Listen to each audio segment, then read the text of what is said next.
Sometimes we are asked to recommend tapes for beginners. Now, actually, you won't have any beginners ever come to the Infinite Way, because anyone who has been led to this message is already something more than a beginner. And I think that it would be well to do away with the use of that word beginner, whether in reference to tapes, books, or classes. Let's not have any beginners classes, let's not have any beginners books or beginners tapes. But let us change that to this. We will have basic tapes or classes in basic Infinite Way, tapes in basic Infinite Way, books of basic Infinite Way. In other words, those that are absolutely foundational. Because a very grave question comes up that I can assure you from my experience does more to prevent students' progress than any other one thing.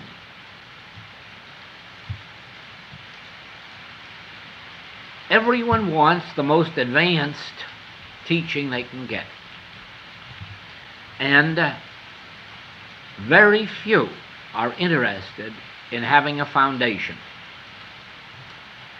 There are students, and I mean in big numbers,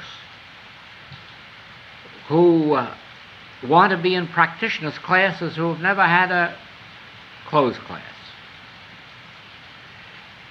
There are people who have only read one Infinite Way book who write to me for which is the most advanced books and the most advanced tapes.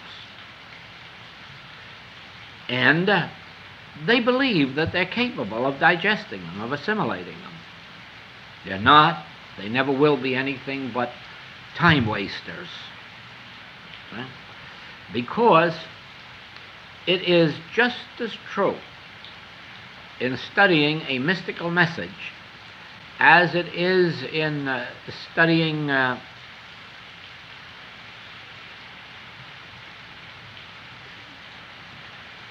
mathematics,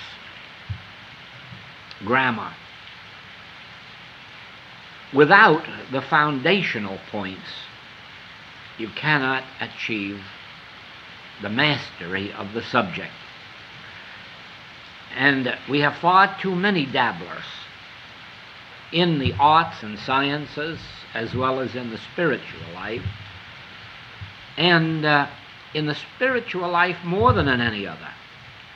Nobody seems to have a feeling that foundational work is necessary. Just give them illumination or initiation, because that is what they are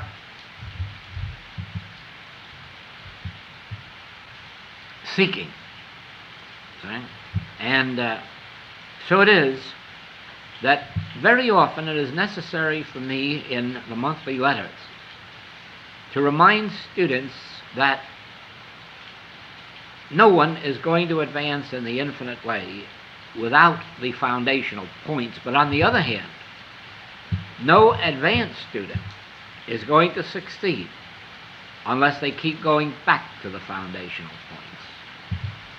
Now, it may be that, as usual, I am only speaking from my experience, but I do know that it is my experience that I have to occasionally remind myself that I'm not going to God to get a power. I have to remind myself once in a while that I'm not seeking any God to do anything to error, and I don't know how anyone else gets so advanced that they can get beyond that. So I believe that when we recommend living the Infinite Way, practicing the presence and the art of meditation and the art of spiritual healing, we should do it from the standpoint that these are the books that contain the basic, the foundational points on which the mysticism of the infinite way is built, and without which the mysticism of the infinite way will never be understood. In the same way, in the use of tapes and in the recommendation of tapes, we should speak always of those tapes that have the basic or foundational points of the infinite way on which its mysticism and healing consciousness is based. In other words, what we mean by the mystical message is the development of the healing consciousness or the Christ consciousness. But there is no way to develop that without the basic points. And the thing that has prevented many, many great spiritual leaders from attaining Christ consciousness is the fact that they know all about I and the Father are one, and they know all about the Spirit of God, but they are still knowing two powers, and they are still thinking of God in terms of over-error, and they are still thinking in terms of using God, or praying to God and letting God be their messenger.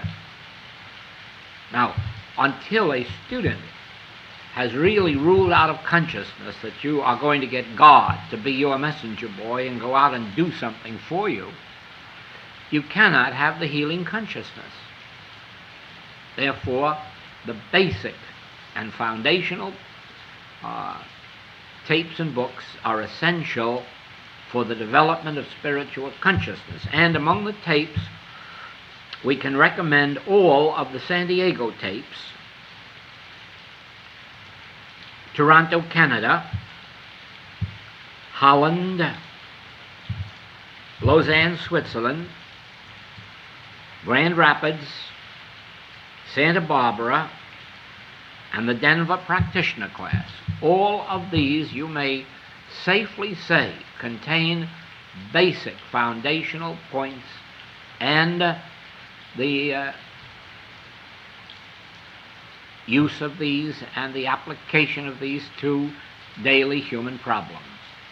Not the use of God and not the application of God, but the use and application of specific principles to the problems of everyday living. And they are all embodied in these tapes.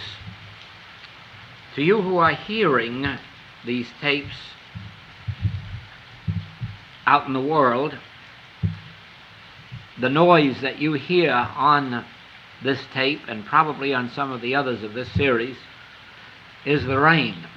We are having a rainfall in Hawaii and have been having it for several weeks, and therefore a lot of our tapes will have the rainfall on them, which you may mistakenly believe to be some defect or other.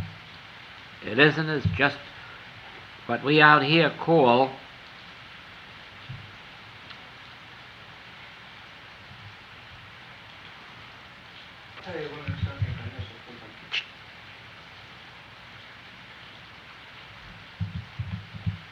liquid sunshine.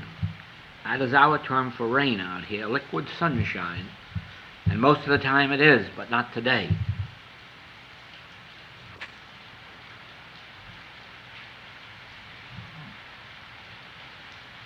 Then, in conducting classes, you can have classes on basic and foundational infinite way, and you could have another series on living the principles, living and applying the principles of the infinite way, and then later the mysticism of the infinite way.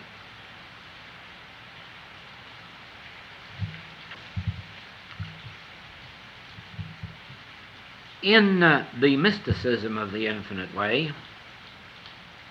you will require the contemplative life, which might well be the first book to take, because it gently leads through contemplation into the deeper meditation. Thunder of Silence And the thunder of silence would have to be divided into its three parts in teaching, so that each part is taught separately.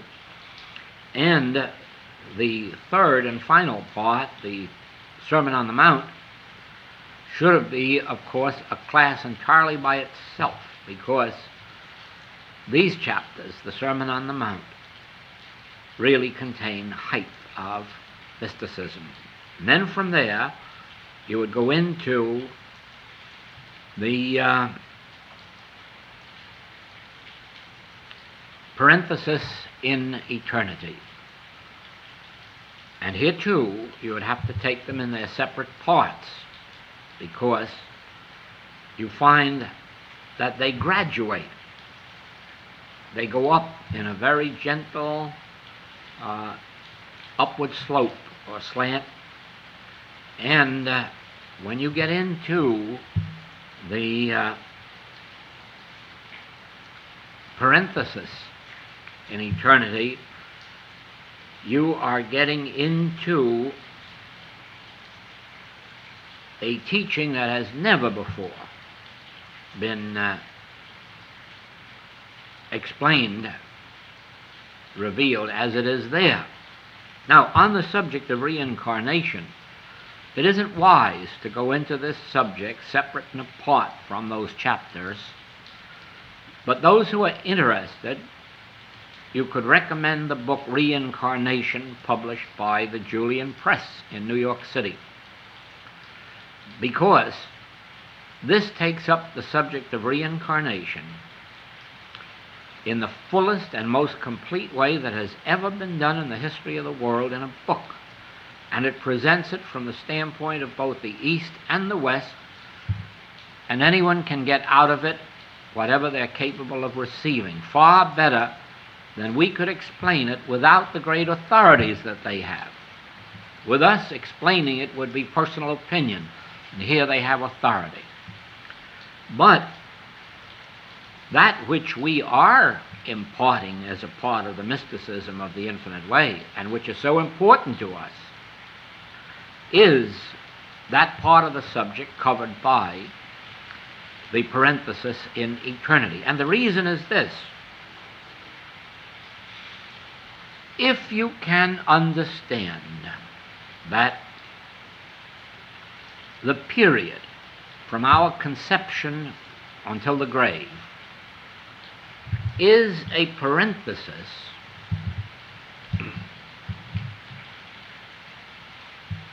you can understand, a parenthesis in eternity.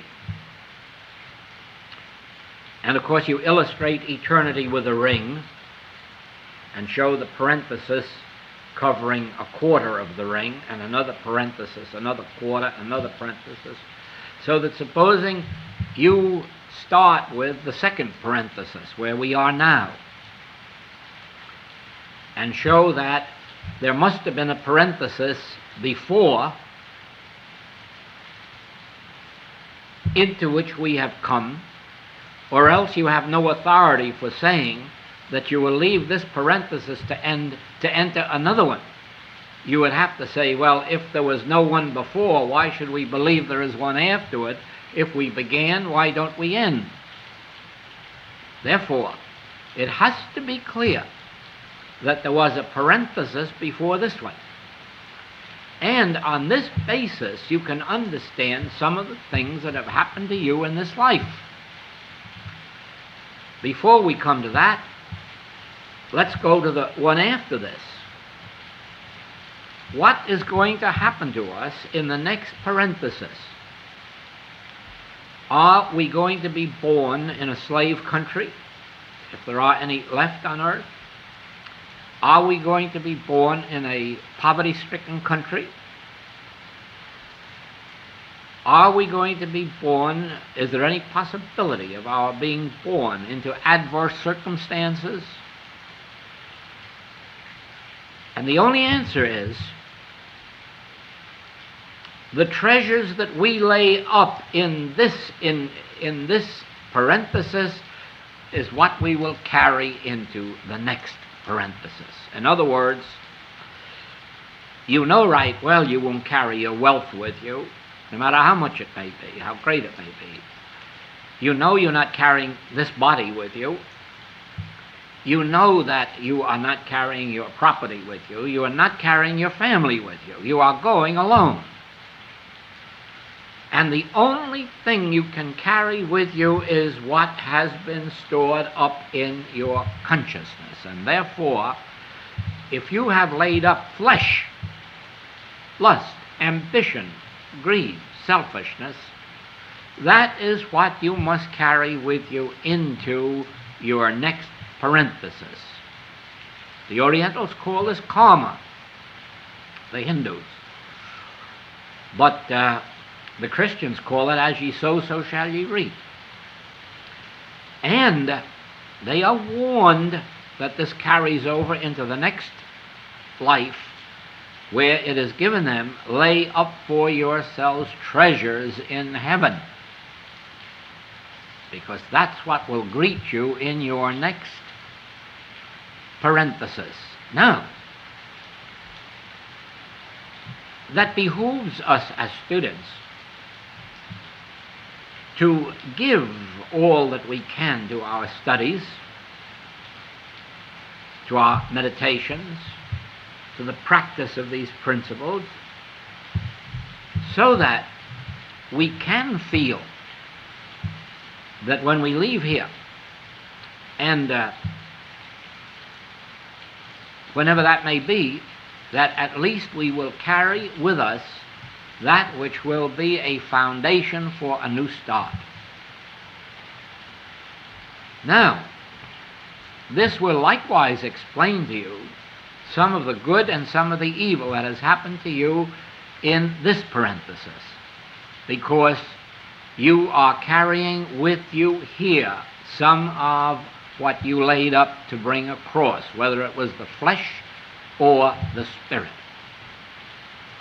It is erroneously believed that inheritance has something to do with it, that we have suffered for the sins of our parents, or that we benefit by their progress. But I can assure you this is not so. That even if you are born into their wealth, that it isn't because of them, it's because of your consciousness. Even if you have healthy parents and you have health, you didn't inherit their health, you brought with you their health. There are lots of healthy parents who have sick children. There are lots of sick parents who have healthy children. So that, be assured of this, the ancient Hebrews were right when they said, each one makes his own life, takes the responsibility. It is not that the sins of the fathers are visited on the children unto the third and fourth generation, but that each individual brings their own life, their own stored up consciousness. Now, when you make this clear, and don't try to make it clear to those to whom you are teaching basic, because it is far beyond their ability to grasp. But when you are revealing this to them, no sentiment, no emotion should be allowed to sway you from giving the truth, the whole truth, and nothing but the truth. You are responsible for your life. Not your parents, not your surroundings. I don't have as many teenagers come to me as one would imagine. I guess I don't draw them. But the few that do, I try to make that point clear. And I try to get them to read biographies and autobiographies and look at the background of Einstein, of Theodore Roosevelt, consumptive at 12 years of age, not expected to live, of Eddie Cantor, of Irving Berlin, of Henry Ford, of Steinmetz, born an absolute cripple, completely deformed, a really physical misfit, who became the greatest of the great. And many others that each one of us knows, so that it is implanted in them that we make or unmake our own lives. And it is by what is in us. If it isn't in us, we can't make it. We'll just be a victim of our own nothingness. If it is in us, nothing in this world can keep us from it. I have mentioned Jesus Christ, the Hebrew rabbi who was the head of the Christian religion. Seems impossible, doesn't it? But it's happened. So it is then that we are the product of what is within us, and if we glimpse that, we can then go on and develop it. If we do not glimpse that, in our ignorance, we will just live out our whole lifespan bemoaning our fate and blaming someone else for it. Now, we have infinite capacity because God is really the self of us. Therefore, through meditation, and only through meditation, and only through meditation, and only through meditation, can we make immediate contact and conscious oneness with that source and draw on its infinity. If the infinite way gave nothing but meditation to the Western world, it would have a tremendous achievement, but it is giving far more than that. Now,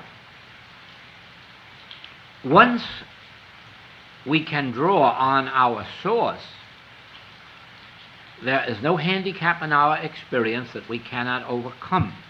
But the point is, there must be that desire.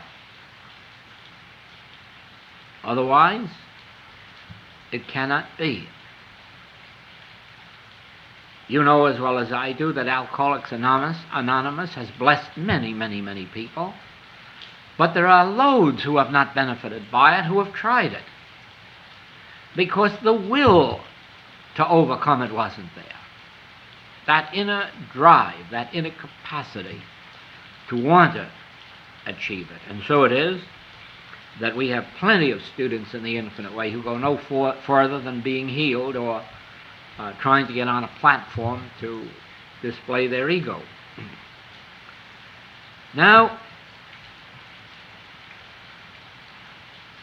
if you can impart to the student that there is no limit to their spiritual capacity,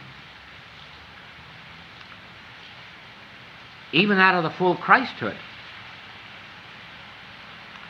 those in whom it awakens a spark will go on from there and give it all that they've got in order to attain it. However, whatever degree they do store up here, this is the degree that is carried into the next incarnation, or next, we won't use the word incarnation, we will use the word parenthesis. But it is an incarnation. Even if they do not return here to earth, they're still incarnating as a living being, wherever or whatever circumstance. But we will call it a parenthesis because it may be lived here or it may not be lived here. So it is that through this, the parent develops a greater responsibility toward their children, because they understand now that the greater the spiritual impartation they can give the child, the greater the treasure they are giving it, far more than the dollars they're going to leave it. or give it, far more than the education they're going to give it, is the spiritual treasure that can be laid up. But in this higher work, it must be made clear that we go from parenthesis to parenthesis, parenthesis to parenthesis, until through higher spiritual attainments the parenthesis gets weaker and weaker and weaker until it fades out. And then we are living the eternity. We are no longer living the parenthesis, we are living the eternity, and yet each one maintaining unto the end of time his individuality. It is not an absorption into deity.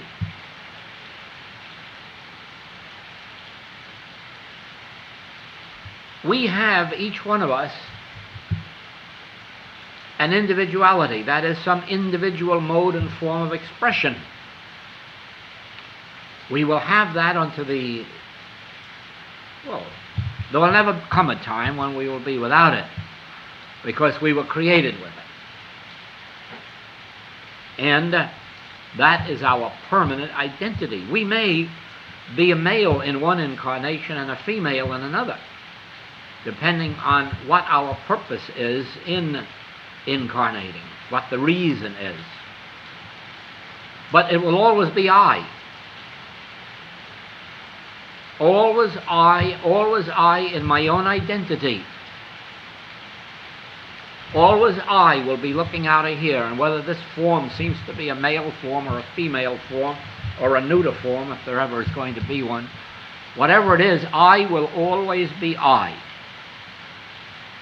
And the reason is that when I was formed in the bosom of the Father in the beginning, it was as an individual expression of that infinity.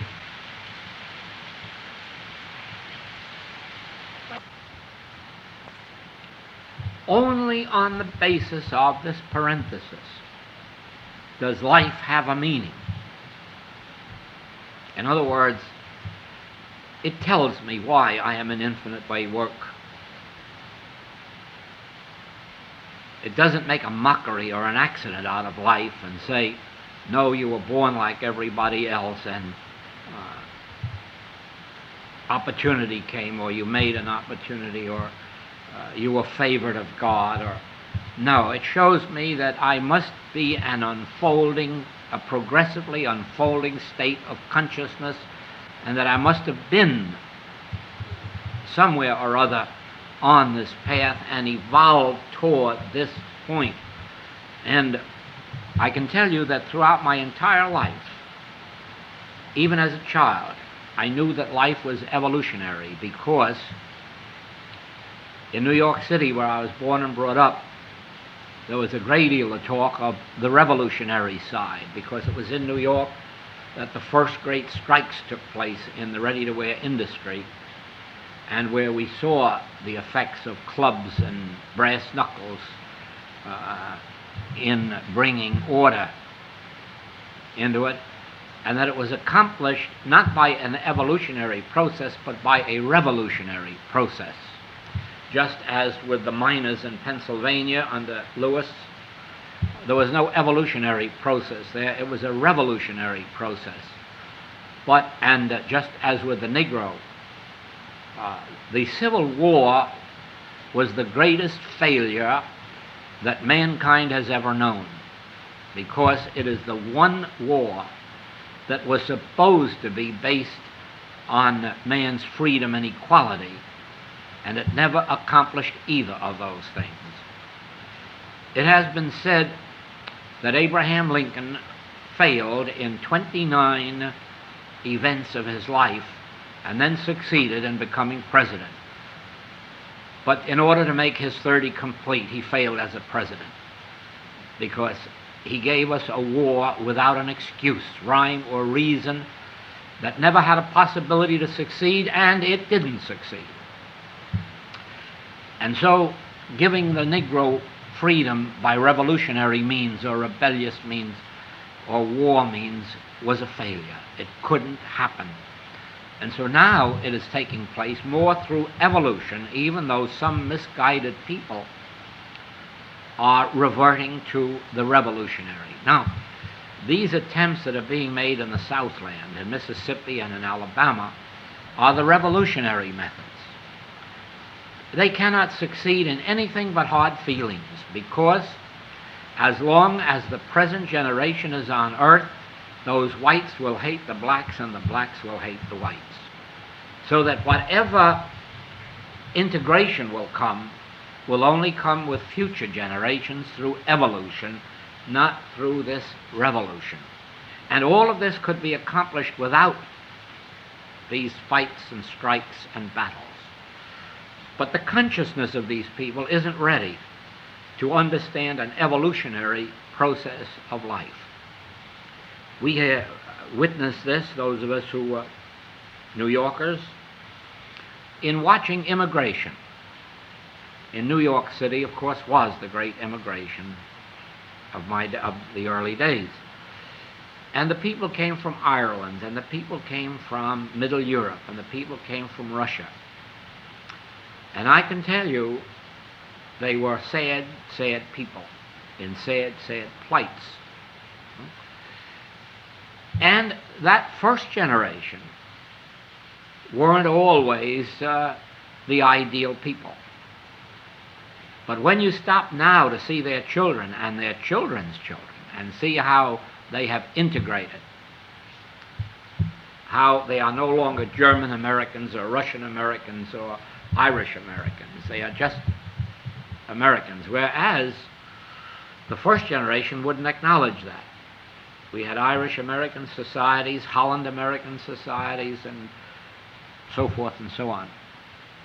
Not now. The children and the grandchildren are integrated by virtue of the public school system. So you see that if you are patient with evolution, you will witness divine harmony. If you engage in revolution, now, you will still have to wait for the coming generations before things get straightened out. And so it is with us individually. We have evolved. If it weren't for that, you would have to ask yourself,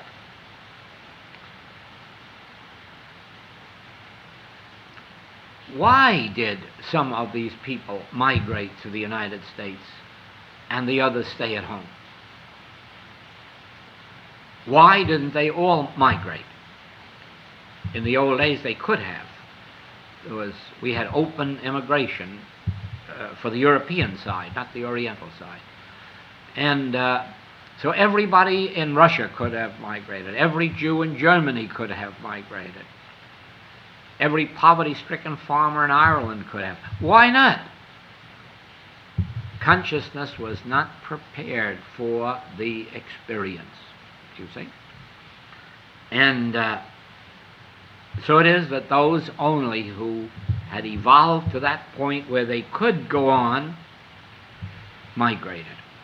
Well, in later years we have the same from the Orient, and we have an even greater example of it because the law has been so strict and the amount allowed in immigration so few that you can say, well, the few that did come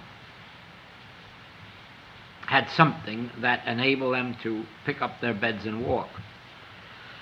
On no other basis than the parenthesis can you account for what is happening to us and to the people of this world. And as you see some walk through life without becoming victims of its injustices and inequalities, when you see others that never seem to rise, you know it is something within themselves, especially when you see how some in the very finest of families who can give the best of culture, education, example, there are still the black sheep. Then you must see that it is actually what is in that individual.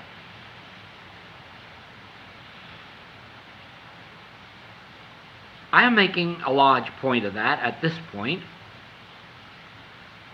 for this reason, that for the student who is ready for it, this is one of the most important subjects of all, because while he cannot overcome the handicaps of his past, parenthesis, he can't go back and do it over again there, he can start and do it over again here. Because it is foolish for a person of any age not to look squarely in the face that someday I will be marching on to another experience. It is inevitable. I don't care if they're only 18 now, they should face the fact that the day is coming when they too will give place to another generation and another generation, another one, and they will have to march on to another experience. And that what they lay up, the treasures they lay up for themselves of a spiritual, cultural, educational nature, is the enlightenment they will carry with them into the next. To most people, it will be of no interest. Well, we'll take care of that when the time comes. But there will be the remnant of those ready to hear it, respond to it, and do something about it.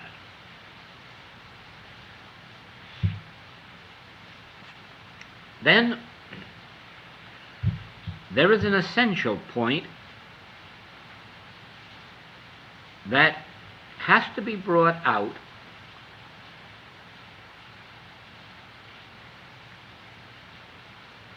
after a student has been with you,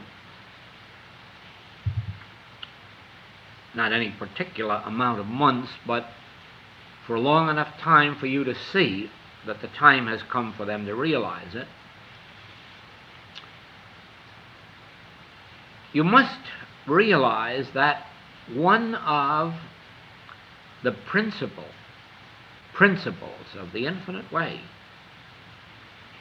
is in the revelation that we already embody infinity, and that we must open out a way for the imprisoned splendor to escape. Now, this is a complete reversal of the human picture, in spite of the fact that the word educate means to draw forth, not to stuff in. Education is still a stuffing in process, whereas the word actually means to draw out that which is already within. In other words, you can draw out from a person the integrity that they have, but you can't pump it into them. You can draw out a musical skill, but you cannot pump it into them. You can draw out of them an artistic appreciation or ability, but you cannot pump it into them. If they haven't got it, they won't get it. Therefore, our premise is that God constitutes our individual being. Therefore, all that the Father hath is mine. Now, I know that when our students read that statement, they're always thinking that all the supply that the Father hath is theirs, and that usually means money. But that isn't its meaning at all. All that the Father hath is mine. All of the capacity, all of the qualities, all of the quantities, all of the character, the nature, the disposition, all that constitutes God, I have. Now, there is no use of trying to add those things to me. The point is to draw them out. And therefore, we come in our work to the givingness of life. Unless we can bring out in the student this givingness of life, they have no chance for a happy marriage, because there are no happy physical marriages. There are some that last a lifetime, but one or the other or both are just tolerating it. There are no happy human marriages. There never has been one, and there never can be one. For more reasons than one. But there can be happy marriages on earth among humans, but only in proportion as each one realizes that they are giving to the marriage, and that what they are giving is what they're going to get back, and no more. So that you eventually get to forget what you expect from the other and commence to wonder, am I giving sufficiently? Am I contributing enough of whatever it is? Now, it applies to marriage, but it applies to business. Nobody is going to get any more out of their job than they put in, but everybody complains that they have the wrong boss or the inappreciative superior. But that's all nonsense. If there is anything that any firm is looking for, it's talent and ability, because that's what they make their money on. Ambition, work, something. And so it is that we get out of business what we put in. Therefore, our business life has to be a givingness.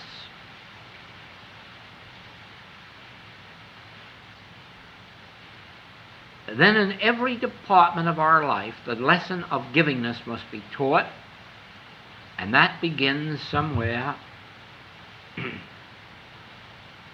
after the student has been with you 6 months, 4 months, 8 months, a year. With each one it'll be different, because each one is not ready in the same period of time. They don't all develop in the same length of time. But remember that it is one of the major subjects, because without reversing the human picture, it isn't. And right here we have a tape that conveys this lesson.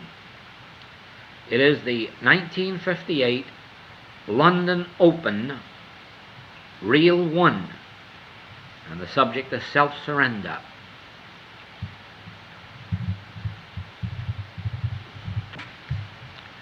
In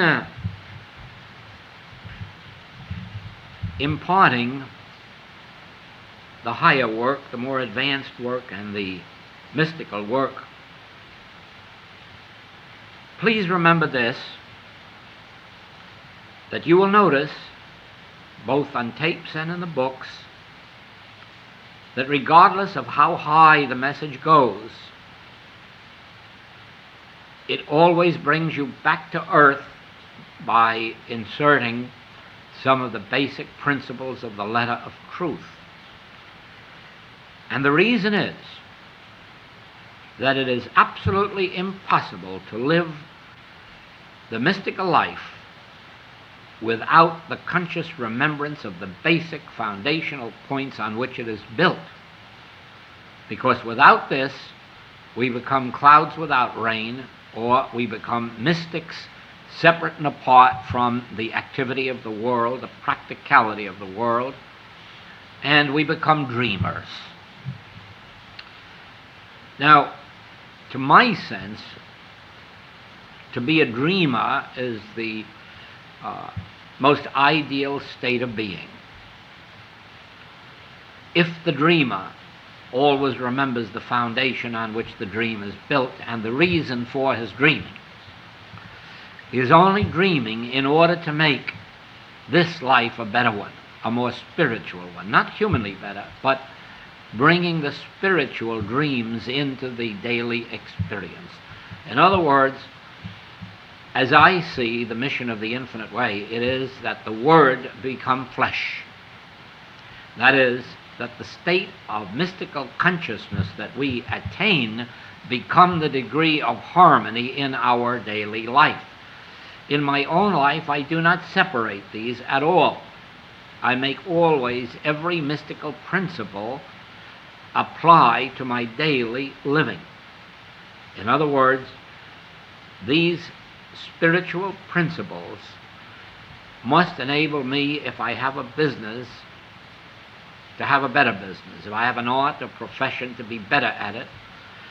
If I'm investing my capital, I must have better guidance in investing it because of this.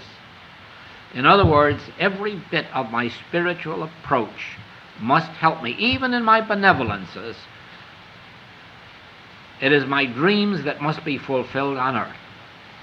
And if I cannot dream of what it means to give others spiritual and educational and artistic enlightenment, then I will not be guided to provide financially for these. But because in my dreams, my visions, I see the marvels of education, of music, of art, I manage to contribute money every year to those activities, so that my dreams are made practical by providing these things, as well as providing bread and butter for those who haven't bread and butter. But I would not consider my life fulfilled if I gave all of my benevolences to buying food and clothing and housing for people, because I would feel that after they had them, what have they got? So it is with a community. Even if a community has enough industries to provide it with wealth, what kind of a community is it if it hasn't an orchestra, or if it hasn't an art gallery, or if it hasn't something of artistic as well as spiritual value? And therefore, it is the dreamer who is more apt to support the practical aspects of life, because he knows that there is no practicality in bread alone.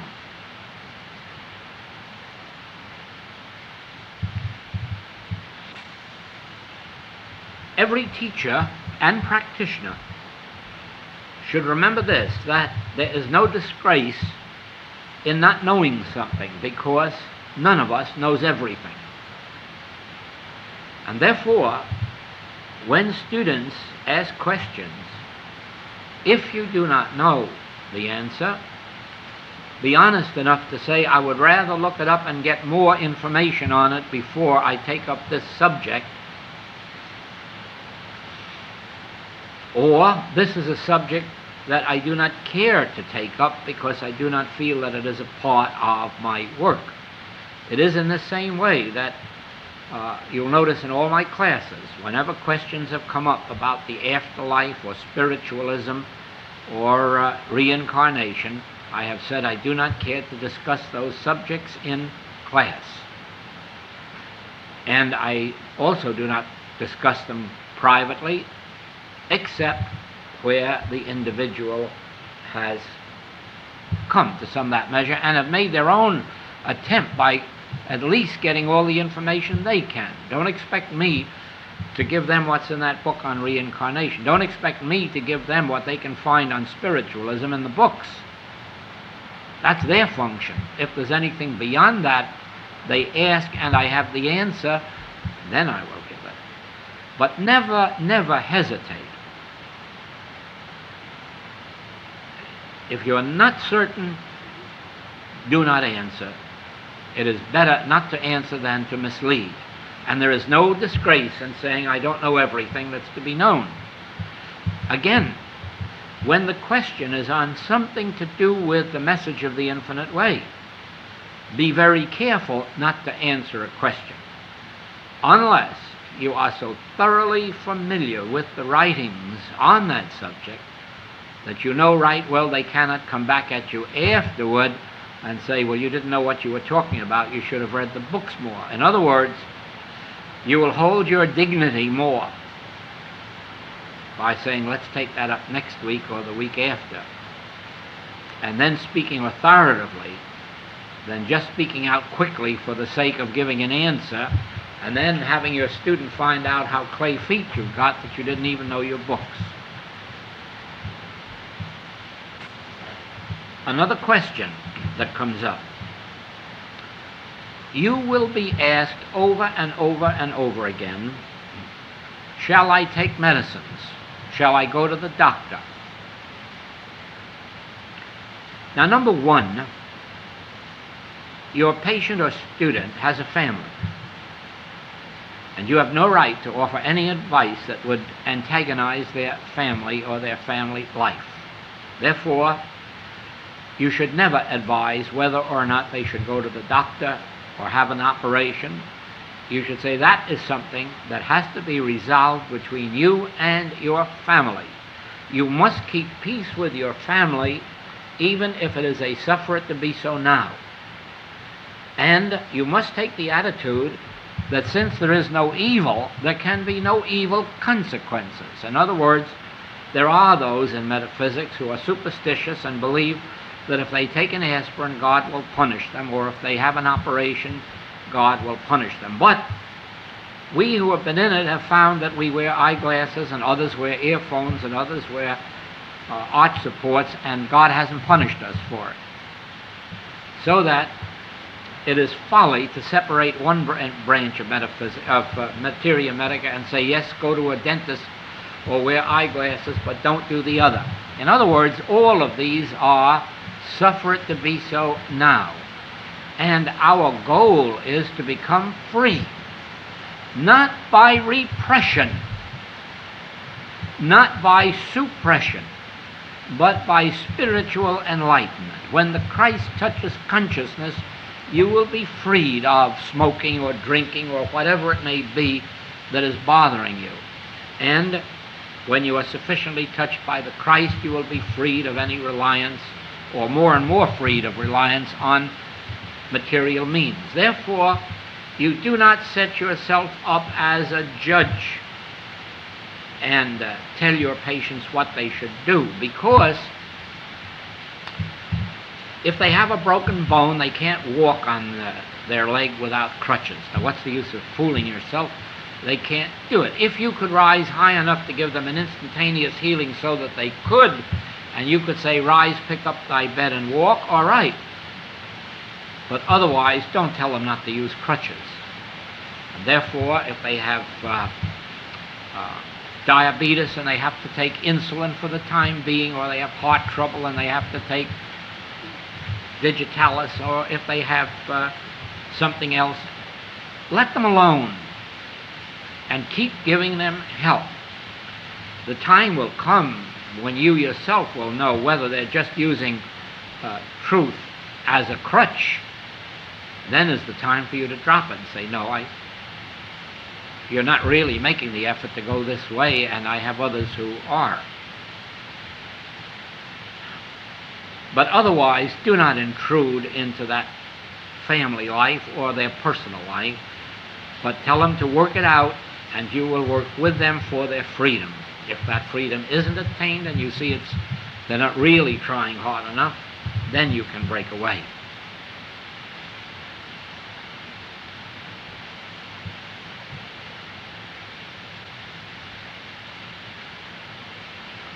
You must from time to time check on your students as to the amount of reading or the amount of meditation or so forth that they are doing, because otherwise you just become, you let them become a vampire, just sucking everything out of you while they themselves contribute nothing of themselves. And you cannot have that relationship with people, because they are the ones who can sap you.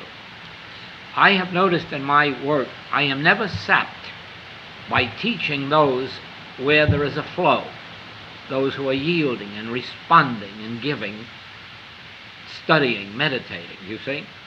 But the moment I'm up against a person who's got a wall up here and they're just letting me pump it out, I get depleted to some extent. I can feel that there's a reaction. Right?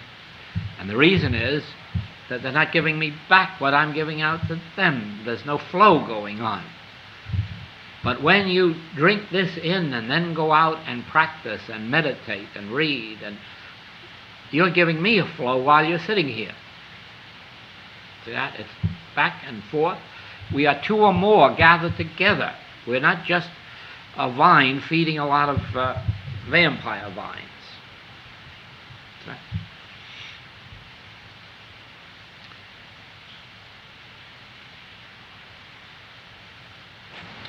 Even while the teacher and practitioner is teaching the student and patient the givingness of life and the place that gratitude has and so forth, neither the practitioner nor the student should ever allow themselves in their own consciousness to be in a place of doing this for the purpose of getting. Otherwise, they will sacrifice the consciousness which they have built, that I and my Father are one, and all that the Father hath is mine. Because it gets too easy in the religious world and the metaphysical world to accept from patients and students and unconsciously lapse into the belief that, oh, well, the laborer is worthy of his hire, or, oh, well, you are contributing to this activity. As a matter of fact, God is supporting this activity, and if I forget it, I lose it. And if I ever think that the students are supporting this activity, even if sometimes I say whatever contribution you make goes to the support of the activity, I can't believe it.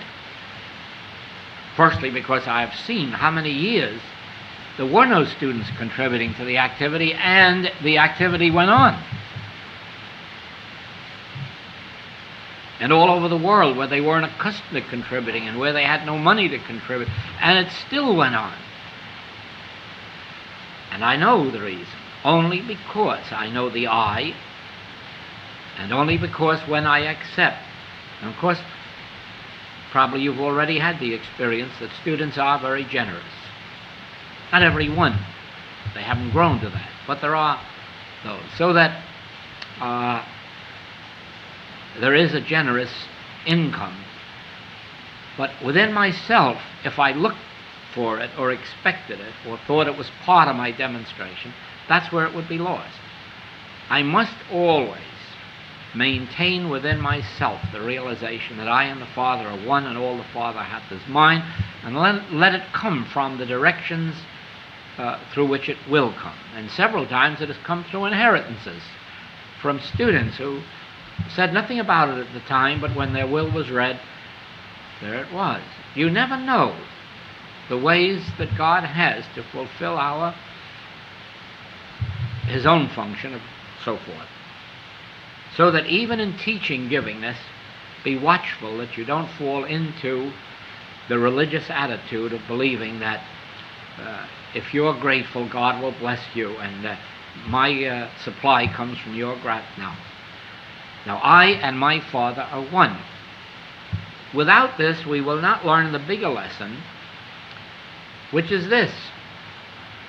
In the course of our experiences, we always accumulate more than we have an immediate need for. And this goes into savings or investments, and sometimes we think of it as what we will leave to our families and so forth. But the fallacy of that for us is that the human scene can change so quickly that everything we have today could be wiped out tomorrow.